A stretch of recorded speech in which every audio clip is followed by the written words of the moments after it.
Hello at welcome back to our channel at kung ikaw ay hindi pa nakasubscribe sa ating channel ay mag-like, subscribe at i-hit mo na rin ang notification bell para updated ka sa PH Scoreboard at maaari mo rin subaybayan ang ating Facebook page na PH Scoreboard at ganun din, i-like, i-share at i-follow mo na rin para masaya, di ba? Pero bago tayo magpunta sa ating pinaka-main topic for today, ay atin munang silipin ang ilan sa mga sinawing palad ng mga injured NBA superstars.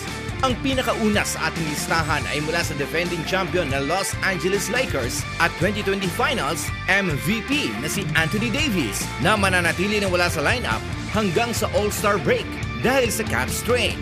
Ito ang pahayag ni Adrian Wojnarowski ng ESPN.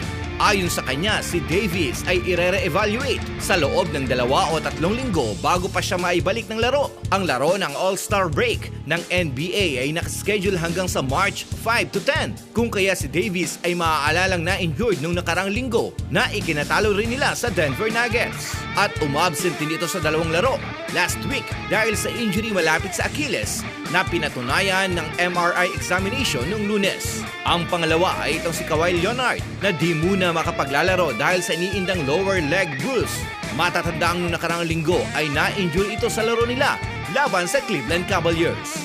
Ayon sa ESPN na si Yang Mizuki, ito ang pinakaunang narinig nilang issue kay Leonard na kanila ring inoobserbahan ng maigi. Pangatlo ay si Kevin Durant na kasalukuyan ding nagpapahinga dahil sa left hamstring strain. Ayon sa ulat ni Adrian Wojnarowski ng ESPN, matatandaan na di rin nakapaglaro si Durant ng 3 beses dahil sa health at safety protocols ng liga.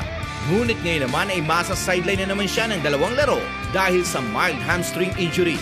Dahil dito kailangan ng kanyang makasama na mag-increase sa kanilang gameplay para matugunan ang posisyon ni Kevin Durant. At yan nga muna ang ating update sa ating mga superstar. At proceed na nga tayo mga ka-scoreboard sa ating NBA highlights of the game.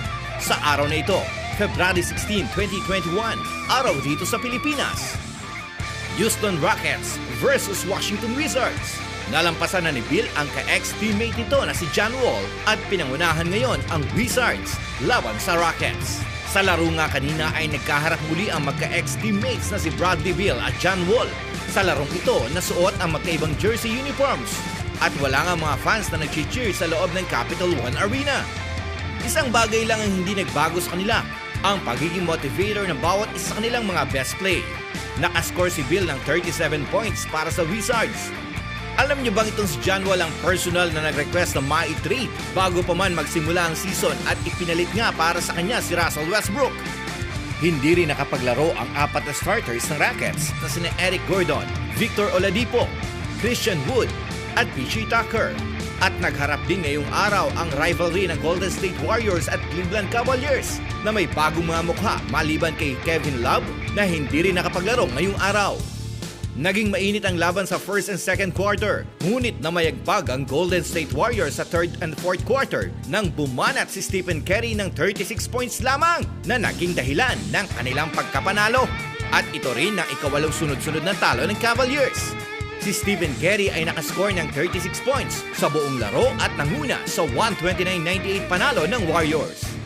Si Curry ay nakagawa ng 13 out of 19 shooting attempts nito na may 7 3-point area at umupo na lang pagdating ng fourth quarter. Ang 2-time MVP na may 37.3 points mula sa kanyang huling 6 na laro na nagpakita ng walang pagod na binuhat nito ang buong responsibilidad ng kanyang kupunan. O ayan mga ka-scoreboard, hanggang sa muli. Pero bago ang lahat ay huwag kalimutang mag-like at mag-subscribe sa aming YouTube channel at tumangkilik sa Facebook page. Mag-like, share at follow para lagi kayong updated sa mga latest updates ng NBA.